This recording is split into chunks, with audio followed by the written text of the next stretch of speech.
तब तक अल्लाह रब्बुल आलमीन माफ नहीं करता। और इसी तरीके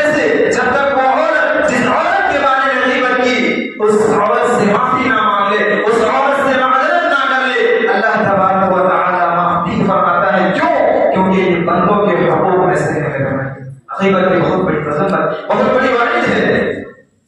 सूद की इबादत से ज्यादा शामिल है और उसकी सबसे छोटी किस्म का गुनाह यह है कि इंसान अपनी मां से ज़िना करता है।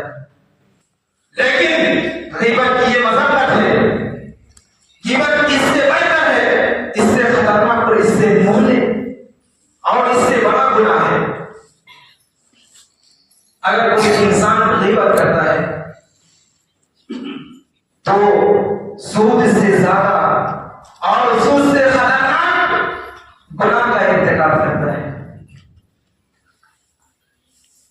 तो गीबत हाँ मेरे भाइयों, मेरे माओ बहनों, जरूरत इस बात की है कि गीबत करने से बचें, दूसरे के बारे में फहश कलामी, दूसरे की ऐबों को तराशने से बचें, गुरेज करें।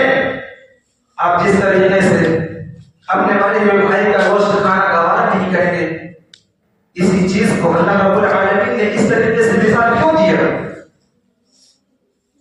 ताकि लोग इसकी शराहत को सामने रखते हुए इस खतरनाक बुराई से, इस खतरनाक और इतना बड़ा गुनाह से बचे, गीबत न करें।